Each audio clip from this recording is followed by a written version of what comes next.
Olá, tudo bem? Estamos começando mais um programa Dedo de Prosa no canal Ermira Cultura, aqui no YouTube. Hoje eu, Rogério Borges, vou conversar com a presidente da Federação Nacional dos Jornalistas, Maria José Braga, que nós colegas jornalistas, né, ela foi minha colega lá no Jornal Popular, a gente chama de Zequinha, então vou pedir a permissão de chamá-la carinhosamente com o apelido que a gente deu para ela. E hoje, infelizmente, a nossa companheira Rosângela Chaves não estará presente por conta de um contratempo, mas na próxima semana, no próximo programa, certamente ela estará aqui. Antes de a gente começar essa conversa com a Zequinha, eu gostaria de pedir que vocês se inscrevessem no canal e acionassem também o sininho para que vocês recebessem sempre a informação de novos conteúdos. Também eu convido vocês a acessarem o site Ermira Cultura, que tem vários conteúdos lá, conteúdos inéditos, conteúdos exclusivos. Ele é atualizado algumas vezes na semana. Então eu convido vocês que gostam de cultura, literatura, gostam de artes, gostam de teatro, que entrem lá no nosso site para curtir os conteúdos que temos lá. Bom, antes da gente começar também a conversa, eu gostaria de apresentar a nossa convidada de hoje, a Maria José Braga. Ela é graduada em Jornalismo e Filosofia pela UFG. Ela também defendeu uma dissertação de mestrado na UFG em Filosofia, cujo tema era o conceito de ideologia em Althusser e na tradição marxista. Há 21 anos, a Zequinha ela participa da direção da Federação Nacional dos Jornalistas em vários cargos e há 4 anos ela exerce a presidência da entidade. E acredito, já começando o papo, né, Zequinha, que são 4 anos bem movimentados, né, exercendo essa função. Afinal de contas, foram 4 anos bastante conturbados na vida política brasileira. E também acredito que isso se reflete de maneira muito direta na própria profissão do jornalista, né? Então, eu queria saber de você, Zequinha, como é que você faz esse balanço de 4 anos que você está à frente da FENAGE, diante de tudo que aconteceu nesse período no Brasil. Muito obrigado pela sua presença, por estar participando aqui com a gente desse bate-papo aqui na Ermira. Bom dia a todas e todas que estão nos acompanhando. Primeiramente, eu gostaria de agradecer o convite feito pela Rosângela e pelo Rogério. É um prazer, vamos dizer, participar dessa iniciativa do canal Ermira, que com certeza traz bastante conteúdo e conteúdo de qualidade sobre jornalismo, literatura, artes em geral e filosofia. De fato, é muito bom participar desse bate-papo. Bom, em relação à Federação Nacional dos Jornalistas e os últimos 4 anos nos quais eu estou exercendo a presidência, a gente pode dizer que nós estamos como os demais movimentos sindicais e as demais entidades sindicais do Brasil, nós estamos enfrentando um momento muitíssimo difícil. É difícil para toda a sociedade brasileira, desde 2016, quando nós entramos numa crise política institucional e aí uma crise econômica, mas para a classe trabalhadora e, portanto, para a organização dos trabalhadores, tudo ficou muitíssimo mais difícil a partir da reforma trabalhista ocorrida ainda no governo Michel Temer, e foi uma reforma que realmente tirou direitos dos trabalhadores e das trabalhadoras brasileiras, e, além disso, foi uma reforma feita também para desestruturar as entidades sindicais.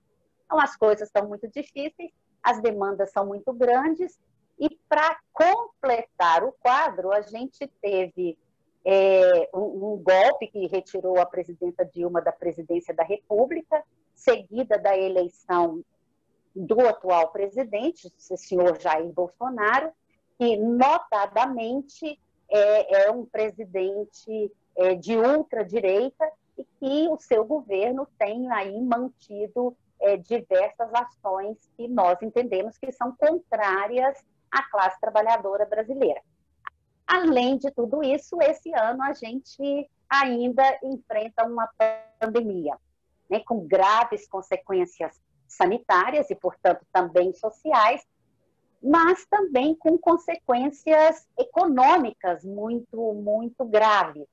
E essas consequências econômicas atingindo quase todos os segmentos e quase todos os profissionais, atingiu também muito fortemente a categoria dos jornalistas. Então, entre os jornalistas, mesmo nós estando trabalhando normalmente, né, porque o jornalismo é uma atividade essencial e foi considerada como uma atividade essencial, inclusive pelo governo federal, reconhecida como entidade essencial, mas ainda assim nós sofremos com redução de jornada, com redução de salário, com suspensões de contratos e também, infelizmente, com demissões. E num momento em que a sociedade mais precisa de informação e num momento em que essa sociedade está reconhecendo no jornalismo como uma fonte de informação confiável. Então, há um paradoxo aí,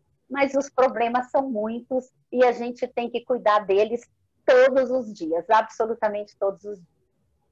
Zequinha, pegando essa última parte da sua resposta, falando desse paradoxo, como é que você avalia o próprio paradoxo, né? A gente, como você bem disse, todas as pesquisas têm mostrado que a confiabilidade no jornalismo profissional aumentou agora no período da pandemia, porque as pessoas buscam informações em que elas possam confiar, ainda mais em um cenário de disseminação de fake news, de negacionismo da ciência, de teorias conspiratórias, como a gente vive hoje, uma disseminação até profissional também de fake news, né, com estruturas bem montadas para isso. E, ao mesmo tempo, a gente tem uma certa hostilidade, uma crescente hostilidade da população ou de pessoas que seguem determinadas ideologias em relação ao jornalismo, aos profissionais. Como é que você vê esse paradoxo e que consequências você prevê que uma situação assim perdurando pode levar pode nos dar no futuro? Qual que é a sua perspectiva nessa questão? Bom, primeiramente eu reforço exatamente isso que a gente está comentando. Se podemos dizer que houve algo de positivo numa pandemia, é difícil a gente afirmar isso, mas nós podemos afirmar, e as pesquisas estão aí para comprovar, que houve uma revalorização da sociedade ao jornalismo profissional, e aí esse jornalismo entendido como jornalismo praticado por veículos de comunicação convencionais, mas também os veículos de comunicação alternativos que cuidam da produção da informação jornalística, e essa informação jornalística feita pelos jornalistas com os critérios técnicos, teóricos e éticos do jornalismo. Então, isso é um ponto muitíssimo positivo. Agora, esse paradoxo existe, e esse paradoxo ele é consequência dos momentos anteriores que nós vivemos na história recente do Brasil. Então, se a gente fizer um pequeno retrocesso, e aí eu vou pegar o retrocesso para ser bem breve, de 2013 para cá, né, nós temos, em 2013, uma explosão de manifestações de rua, e essas manifestações, coisa que nós da Federação Nacional dos Jornalistas já falávamos lá em 2013, que eram manifestações conservadoras, eram manifestações que não aceitavam as instituições da própria sociedade civil, como, por exemplo, os sindicatos e os partidos políticos. Então, o que esperar de manifestantes que dizem que não aceitam o movimento sindical ao seu lado? O que esperar de manifestantes que não aceitam partidos políticos organizados, inclusive partidos políticos reconhecidamente progressistas ao seu lado? Então, ali começou-se um movimento conservador que desestabilizou o governo da então presidenta Dilma e que possibilitou a construção de um caminho que culminou com o golpe que retirou a presidenta Dilma da presidência da República. Para que isso se consolidasse, era preciso descredibilizar o jornalismo. E isso foi feito tanto à direita quanto à esquerda, se é que a gente pode dividir o pensamento, vamos dizer assim, em dois campos. Isso para fazer uma análise mais rápida, né? E, portanto, colocando aí apenas dois blocos, e nós sabemos que existe um grande contingente da população que não está preocupado com essa divisão entre direita e esquerda, mas que está aí agindo em sociedade de acordo com os seus pensamentos, as suas convicções. Então, houve, sim, um momento de descredibilização da imprensa.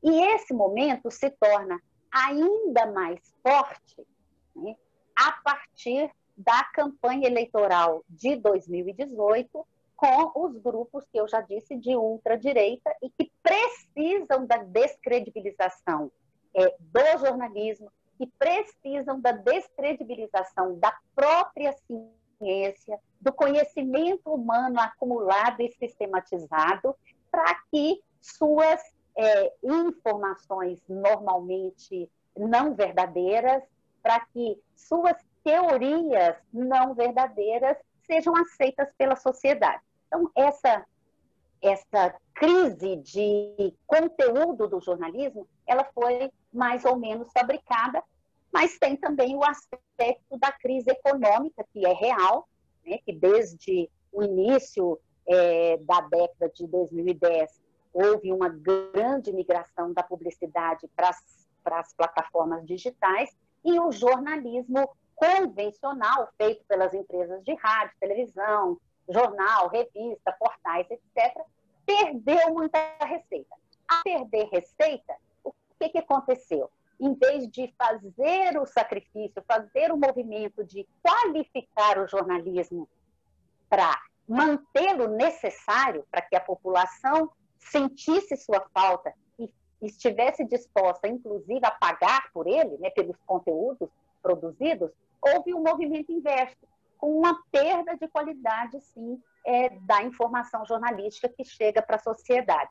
Então, é um paradoxo. Agora, a gente, volta a dizer, a gente está precisando mais do que nunca do jornalismo, e as redações brasileiras estão esvaziadas, com poucos profissionais que têm pouco tempo para produzir a informação, estão sobrecarregados e, consequentemente, muitas vezes não conseguem produzir a informação da forma como o próprio profissional gostaria. E essa informação, às vezes, chega inacabada, às vezes chega incompleta para o cidadão e para a cidadã. A gente vai até falar daqui a pouquinho com a Zequinha sobre um projeto da FENAGE, taxação das plataformas digitais, mas antes de a gente passar para essa parte, eu gostaria de pegar então a outra parte da sua resposta e trazer aqui alguns números que a própria FENAGE apurou em relação a ataques a jornalistas no ano passado e nesse ano, né? Se tiver alguma coisa errada, você me corrija, Zequinha. Em 2019, foi constatado um aumento de 54% nos ataques a jornalistas no Brasil. Foram constatados 208 ataques. Ataques que a gente fala são ataques verbais, às vezes físicos, e tentativas de descredibilização da imprensa. Desses 208 ataques, infelizmente, 121 partiram do próprio presidente Jair Bolsonaro. Em 2020, até agora, já são, pelo menos o último dado que eu tive acesso aqui, só o presidente Bolsonaro já fez 179 ataques à imprensa esse ano. E com 28 agressões diretas, de agressões nomeando jornalistas ou nomeando veículos de comunicação e colocando em suas redes sociais, e ele tem muita influência nas redes sociais, todos sabem disso, essas opiniões, esses ataques, o que acaba também disseminando e estimulando que isso se reproduza pelo país. Zequinha, primeiro eu queria que você analisasse um pouco esses números e depois dissesse o que pode ser feito em relação a isso e o que a FENAGE tem feito em relação a esse problema. Bom, primeiramente, só uma informação nova, Rogério, que talvez você não tenha tido acesso. Nós divulgamos anteontem a atualização do monitoramento das agressões do presidente da República. Então, atualizamos até setembro, e de janeiro a setembro, o presidente Jair Bolsonaro cometeu 299 ataques a jornalistas e à imprensa. Então, aumentou bastante já, hein? Sim, sim. E isso é muitíssimo grave, eu costumo dizer que é preciso que a sociedade brasileira entenda que esses ataques não são uma crítica espontânea, pontual, a determinados erros que a imprensa possa cometer, que determinado jornalista possa cometer. Nós não colocamos o jornalista e a imprensa como isentos da crítica, não é isso. Tá? Mas uma coisa é a crítica, outra coisa são os ataques. E aí, volto a dizer, os ataques do presidente da República, eles são estrategicamente pensados. E eles são pensados e feitos justamente para gerar a descredibilização da imprensa e do jornalismo. O que o presidente pretende com isso? O presidente pretende que, pelo menos, os seus seguidores não levem em conta as informações de interesse público que a imprensa levanta e que mostram os erros e os absurdos mesmo que o seu governo tem cometido, inclusive com medidas contrárias ao nosso próprio país. É um presidente que se diz nacionalista, mas que toma medidas contrárias aos interesses da nação brasileira. E aí eu vou citar só um exemplo. Muito recentemente, o Banco do Brasil transfere para o BTG Pactual, que foi criado pelo atual ministro da Economia, uma grande quantidade de aportes, vamos dizer assim, financeiros, por um preço irrisório. Então, tem-se medidas nesse governo que são contrárias à própria nação. Isso sem falar das medidas contrárias à classe trabalhadora, que é a maioria da população. Então, quando a gente fala de classe trabalhadora, nós estamos falando de todos, não é só de quem tem carteira assinada, mas é de todos aqueles que vivem do seu trabalho. E estão os microempreendedores, os microempresários, os informais, os que hoje estão trabalhando, né, pelas plataformas, como os motoristas de Uber, entregadores, etc. Isso é a nova classe trabalhadora no Brasil. E as medidas, de fato, vêm para nos prejudicar. E aí, para dar um único exemplo de medidas que vêm nos prejudicar, as próprias medidas tomadas durante a pandemia. Em vez de proteger o trabalho e proteger o trabalhador, a MP formulada e encaminhada pela Presidência da República permitiu às empresas, inclusive, de suspender o contrato dos seus trabalhadores sem nenhuma contrapartida financeira. Então, assim, você tem, de fato, medidas que prejudicam a classe trabalhadora.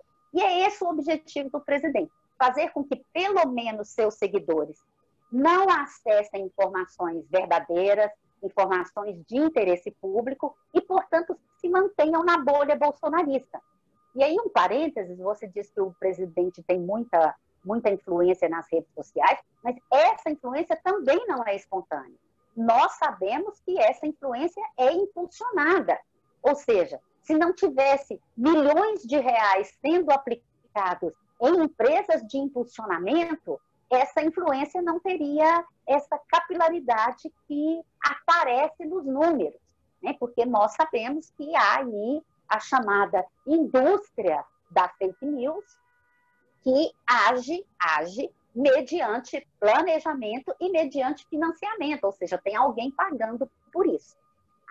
Agora, se o objetivo é descredibilizar a imprensa, a forma como isso é feita é realmente muitíssimo preocupante, porque é uma forma que atenta contra a democracia. Os jornalistas estão sendo atacados verbalmente, estão sendo ameaçados e estão sendo agredidos fisicamente. Então, um ataque verbal, muitas vezes, ele parece algo pequeno perto de um ataque físico, mas nem sempre é. Principalmente quando esse ataque verbal é continuado. E isso as redes sociais e as redes bolsonaristas têm adotado como prática. Um jornalista, uma jornalista que faz determinado material informativo que aponta problemas do governo, ele passa a ser sistematicamente atacado nas redes sociais, levando, sim, a uma desestabilização emocional. O sofrimento emocional é muito grande, o medo é muito grande, e os profissionais estão tendo que lidar com isso cotidianamente. Há, vamos dizer assim, o ataque direto do presidente, que é gravíssimo, porque o presidente ele tem que submeter às leis brasileiras e tem que defender a Constituição Federal, e a Constituição Federal fala do livre exercício da informação jornalística, além de falar da liberdade de expressão. Então, o presidente, ele fere a Constituição brasileira a cada ataque que ele comete contra jornalistas. E tem o agravante de ele incentivar que os seus seguidores também adotem a prática violenta. É muitíssimo grave que um presidente da República adote esse comportamento. O que a FENAGE tem feito? Tem denunciado publicamente, tem denunciado internacionalmente. Nós e outras entidades já fomos à OEA denunciar os ataques à liberdade de expressão e de imprensa que ocorrem no Brasil. Nós já fomos ao Poder Judiciário, né? Nós protocolamos uma ação no Judiciário, pedindo que o Judiciário determinasse medidas da Presidência da República para impedir as agressões aos jornalistas. Infelizmente, nós não tivemos resposta positiva do Judiciário. Nós fomos já ao Legislativo, porque nós somos uma das entidades que assina um pedido coletivo de impeachment do presidente, justamente por entendermos que, em mais de uma ocasião, e reiteradamente, ele fere o decoro do cargo da presidência, e isso está previsto como motivo para o impedimento do exercício do mandato. Então, nós temos feito esse trabalho, temos buscado sensibilizar a sociedade, e é esse o nosso maior desafio, porque se a sociedade não estiver do nosso lado, nós não vamos conseguir que esses ataques cessem e os jornalistas vão continuar trabalhando aí sob essa pressão permanente. Zequinha, migrando desse assunto para o outro, mas fazendo uma transição de algo que liga os dois, você falou aí, né, assim, a sociedade ela precisa entender a importância que o jornalismo tem, não só o jornalismo, mas outras instituições, os partidos políticos, a ciência, a universidade, ela precisa entender para poder defender, inclusive, os pilares da democracia. E aí eu estou me lembrando, tem um documentário na Netflix que está muito comentado, que é o Dilema nas Redes, que mostra como as redes sociais, elas trabalham nisso que você apontou aí, as bolhas, né? As bolhas de opinião. E aí tem uma frase lá, tem um momento do documentário em que um dos arquitetos, né, dessa teia digital, ele fala assim: por que às vezes a gente se pergunta, será que essa pessoa não tem essa informação? Será que essa pessoa não está vendo o que está acontecendo? E ele fala, a resposta é, ela não está vendo. Ela não está tendo acesso a essa informação, porque ela está restrita àquela bolha em que só circulam determinado tipo de informação. E aí, eu fico pensando como o jornalismo pode fazer para furar essa bolha, como que ele pode fazer, quais são os métodos possíveis para que ele possa entrar um pouco nesse universo paralelo em que muita gente acaba se colocando por conta de convicções políticas ou convicções religiosas e tal, e que as pessoas ficam meio imunes à realidade. Elas ficam elas descartam a realidade em nome das suas próprias convicções. Você, que é uma jornalista experiente, trabalhou muitos anos em redação e agora dirige a principal entidade de jornalistas do país, Como é que você vê esse problema, que é um problema tecnológico, mas é também um problema sociológico? Como é que você vê isso? Bom, você disse que é um problema tecnológico, sociológico, e eu vou acrescentar, é também um problema político. Tá? Porque se nós estamos vivendo na polis e se nós defendemos as sociedades democráticas, nós temos que pensar como que essa atividade que é, vamos dizer assim, constitutiva da circulação das informações pelo mundo, e aí não é só no Brasil, mas é no mundo, como que essa atividade deve ser desempenhada para que, de fato, cumpra seu papel.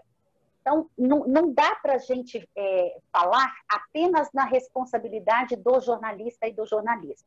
E, para isso, a resposta é simples, Rogério. Para desinformação, o remédio é informação. Ou seja, precisamos, sim, de valorizar o jornalismo, precisamos de ter mais produção jornalística, precisamos de ter diversidade e pluralidade, ou seja, precisamos de mais e mais e mais jornais, rádios, televisões, portais de notícia, para que essa informação que é checada, que é apurada, que é veraz no ponto de vista da verdade dos fatos, ela chegue ao conjunto da sociedade brasileira. Mas em relação a essa indústria da desinformação, e essa indústria da desinformação, ela age de duas formas: criando as bolhas para que determinadas informações não cheguem a determinados grupos, mas ela age também de uma forma muitíssimo mais nociva, que é disseminando informações falsas e ou fraudulentas, que popularmente nós chamamos de fake news. Eu não gosto de usar o termo fake news, porque eu acho que nós, jornalistas, enxergamos nessa expressão uma contradição intrínseca, né? Porque se é fake, não poderia ser news, se é news, não poderia ser fake, já que nós defendemos o conceito de notícia como a produção de uma informação mediada por um profissional jornalista e, portanto, uma informação veraz, né? Mas é preciso que as sociedades, aí não só a brasileira, mas que as sociedades do mundo pensem, sim, em regulação para essas grandes plataformas digitais. Isso está em debate em vários países do mundo, isso está em debate no Brasil. Nós temos tramitando no Congresso Nacional o PL 2630, que é um projeto de lei que trata exatamente do combate às informações falsas e ou fraudulentas por meio das plataformas digitais. E esse PL ele tem problemas, mas ele também tem algumas coisas muitíssimo positivas. Entre essas coisas positivas, eu destaco, por exemplo, a obrigatoriedade das plataformas informarem para quem está acessando determinado conteúdo que aquele conteúdo é publicitário ou não, que aquele conteúdo, se ele foi impulsionado ou não. O que é o impulsionamento? É alguém pagar para que ele seja replicado pelos algoritmos das próprias plataformas. Então, as plataformas, elas ganham muito dinheiro com o chamado impulsionamento, que nada mais é do que o pagamento para a circulação daquela informação. Então, é preciso que a gente busque regulação para a atividade dessas plataformas e é preciso que a gente chegue, esse é o desafio do PL 2630, é preciso que a gente chegue a uma formulação que permita uma regulação das plataformas, que permita a identificação da utilização criminosa da tecnologia, né? Porque existe a utilização criminosa da tecnologia e é preciso que a gente chegue à punição para quem usa criminosamente essa tecnologia que parecia tão maravilhosa, tão libertária, tão cheia de possibilidades para a humanidade.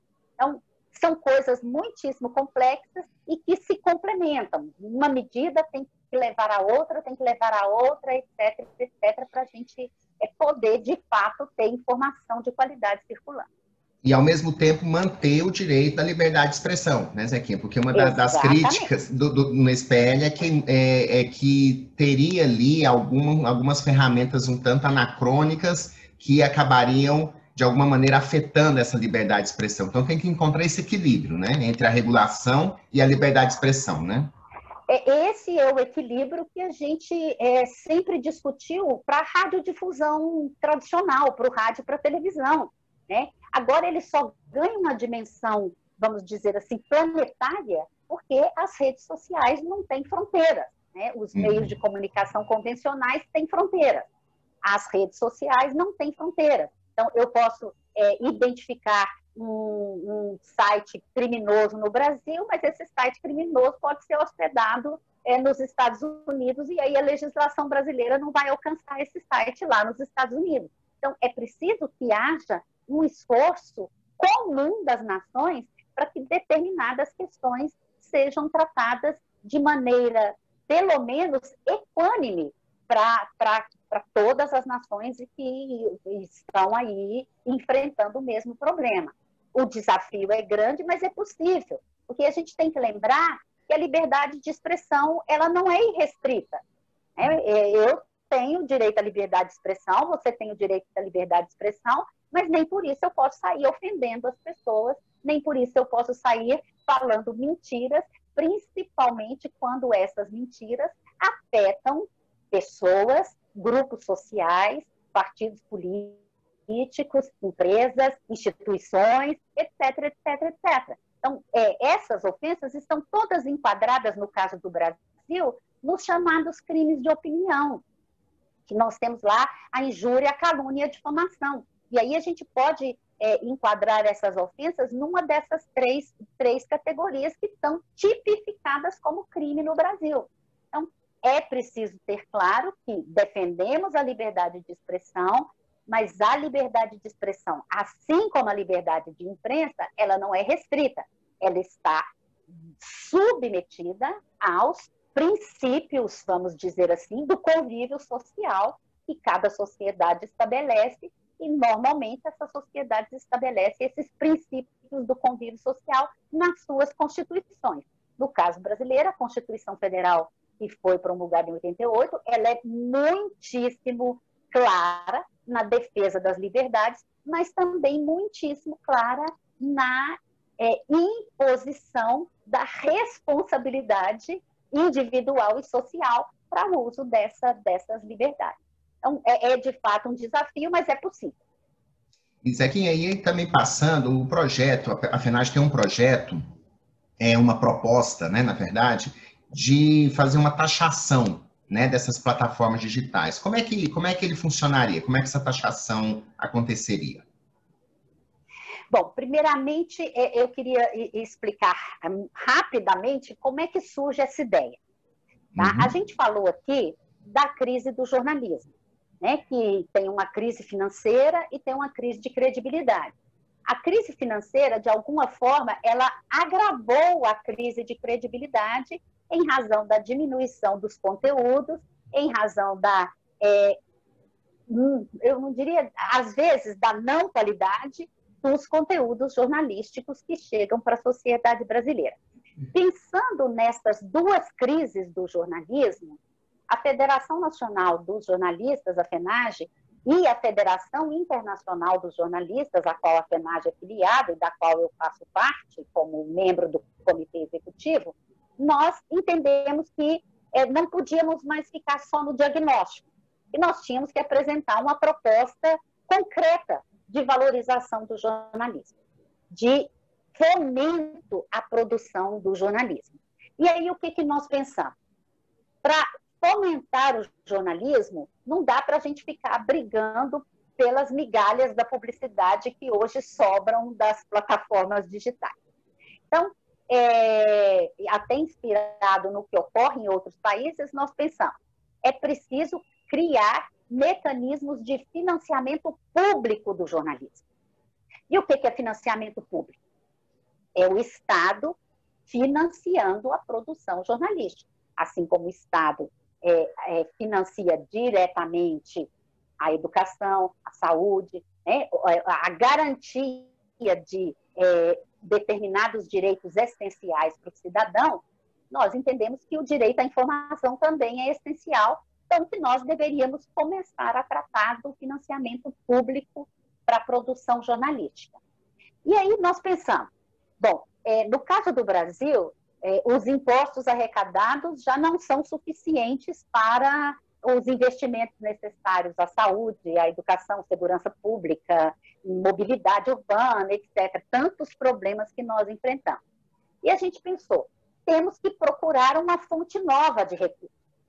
E aí, por isso, chegamos à formulação da taxação das grandes plataformas digitais.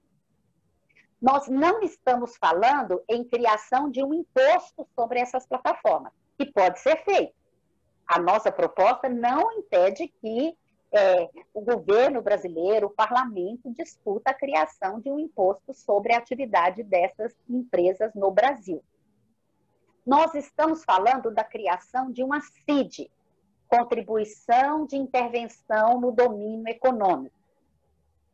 A CID está prevista na Constituição Federal e ela é prevista justamente para atividades que interfiram muito claramente na questão econômica do país como um todo.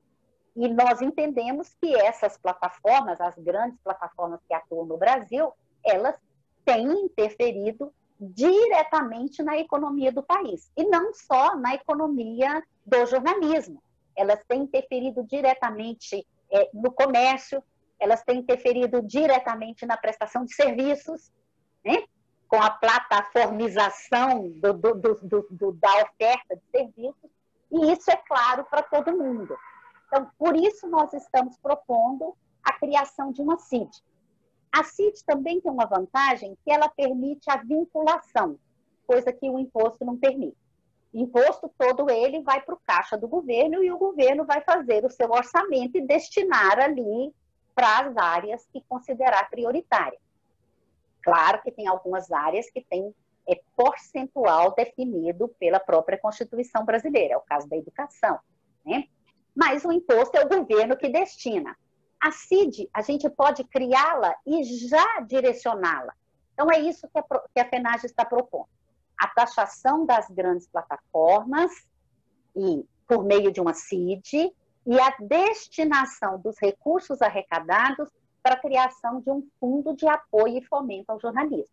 Um fundo público, um fundo tripartite, que será gerido, né, por um conselho formado por membros do governo, membros representantes do setor empresarial e membros representantes dos trabalhadores da área do jornalismo.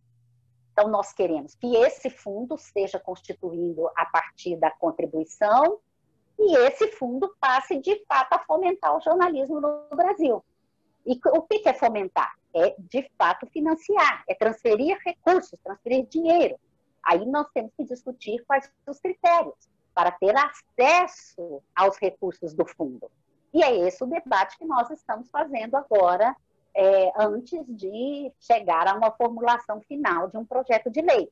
Nós queremos discutir com a sociedade, nós queremos discutir com entidades parceiras quais os critérios que possam, de fato, fazer com que esse fundo seja um fomentador da produção jornalística e que contribua efetivamente para que mais e mais informação jornalística circule, e inclusive nos pequenos e médios municípios, onde não existe nenhum veículo de comunicação para informar o cidadão e a cidadã que ali vive. E esse é um dado muitíssimo preocupante, que eu sempre cito, porque as pessoas não sabem. O Brasil tem um pouco mais de 5 mil habitantes, 5 mil municípios, né? Desses 5 mil municípios, quase um pouquinho mais de 4 mil municípios não tem um único veículo de comunicação no local. Nem mesmo que era lá dos primórdios do jornalismo, nem mesmo um jornal poste, né? Algo que alguém vai lá e cola no poste para alguém ler, né? Então, a situação desses municípios é, de fato, de uma ausência de informação local absoluta, e isso precisa de ser combatido com base no direito à informação que está consagrado na Constituição brasileira. Bom, Zequinha, eu agradeço imensamente a sua participação aqui no nosso programa Dedo de Prosa para falar um pouco de todas essas propostas, fazer esse diagnóstico, fazer essa análise a respeito da realidade do jornalismo nesse momento tão delicado, tão cheio de transformações em todos os sentidos, né? E eu gostaria de lhe dar as últimas palavras aí para você se despedir do nosso público aqui da Ermira. Bom, eu mais uma vez agradeço o convite e para o público da Ermira eu queria pedir atenção para o jornalismo e para a importância do jornalismo para a vida em sociedade e para a constituição da democracia mesmo. A gente costuma falar, e não é frase de efeito, não existe democracia de fato sem liberdade de imprensa e sem um jornalismo forte, um jornalismo que possa, de fato, dar ao cidadão e à cidadã as informações que ele precisa para agir na sua cidadania. Então, peço a todos que prestem atenção no jornalismo e que defendam o jornalismo como uma atividade essencial para a democracia. Zequinha, muito obrigado. A gente conversou com Maria José Braga, presidente da Federação Nacional dos Jornalistas, a FENAGE. E, novamente, eu peço que vocês se inscrevam no canal da Ermira, que vocês acionem lá o sininho para receber as atualizações, que vocês acessem o site ermiracultura.com.br com um conteúdo cultural diferenciado. Zequinha, muito obrigado, um abraço, boa sorte aí, luta aí nessa jornada, que é uma jornada não só dos jornalistas, mas de toda a sociedade brasileira. Obrigado, um abraço. Eu me despeço também de todos que nos prestigiaram aqui hoje e continue com a gente. Até mais. Tchau.